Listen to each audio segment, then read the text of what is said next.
반드시 알아두셔야 되죠. 정원 양식의 변천 과정입니다. 앞서 말씀드린 것 같이 그 자연을 재현하고 그 다음에 추상화하고 축경화하는 그러한 양식으로 이제 변천이 되는데 임천식과 회유식 이것이 이제 자연 재현이라고 볼 수 있고요.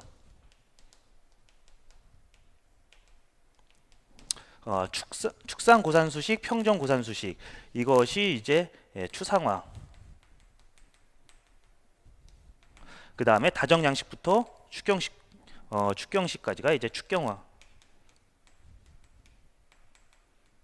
축경화라고 이렇게 볼 수가 있겠습니다. 그래서 임천식 같은 경우에는 아스카 시대부터 헤이안 시대 초기까지가 되는 것이고 정원 중심에서 연못과 섬을 조성하고 신선 사상에 영향을 받은 것이죠.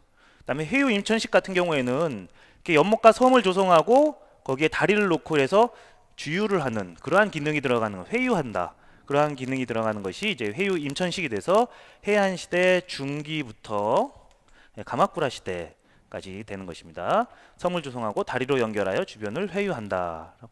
보시면 되고요. 축산고산수, 평정고산수는 모두 무로마치 시대에 들어갑니다. 14세기, 15세기 나눠지게 되고요. 선사상 묵화의 영향으로 나무, 돌, 모래를 사용한다. 여기서 물을 사용하지 않는 것이 이제 고산수식의 특징이 물을 전혀 사용하지 않는다는 것이 그 특징이 되겠습니다. 그리고 여기에 왕과 바위로만 사용한다. 여기는 이제 나무도 사용하지 않게 되죠.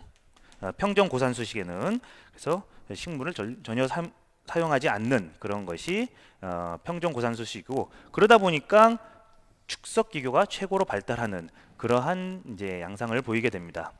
다정식 같은 경우에는 모모야마 시대 좁은 공간에 효율적인 처리로 한다. 그 다실로 들어가는 그 진입 공간 내의 처리 이런 것들이 발달하게 되죠. 실용적인 면이 이때 중시가 되고요. 그 다음에 곡선을 주로 사용한다.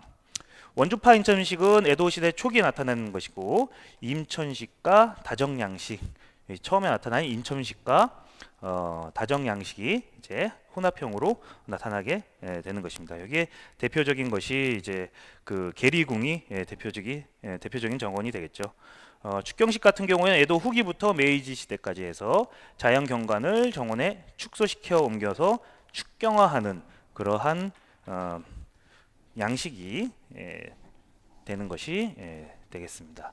그래서 이러한 양식이 어떠한 과정으로 변천이 되고 각각 양식의 특징이 어떤 것인지 그런 거는 잘 알아두셔야겠죠. 자, 그러면 시대순으로 조경의 특징에 대해서 알아보도록 하겠습니다. 먼저 비조 아스카 시대입니다. 현재 조경이라는 개념이 정의가 이루어진 시대가 이 아스카 시대죠. 그리고 중국이나 한국으로부터 그 불교 문화가 전해지고 정원 문화, 불교 문화가 전해지는 그렇게 되겠습니다. 그래서 불교 사상으로는 이제 수미산이 나타나게 되는데 이 수미산이라고 하는 것은 불교에서 우주의 중심에 있는 산을 그 수미산이라고 합니다. 복례 사상이 나타나게 되고요. 중국의 삼신선 사상에 의해서 비롯되고 일본 고유의 상세 사상과 융합되어 복례 사상으로 발전한다. 그래서 큰 영향을 끼쳤다. 이렇게 알아두시면 되고요. 이제 잘 알아두셔야 될 것이 백제 노자공 이제 지기마려라고 하죠. 지기마려라고도 이제 불리는데 국남정에 수미산과 오교를 만들었다. 이게 수미산이라고 하는 것은 이제 산이 아니라 여기서 만든 것은 석상입니다.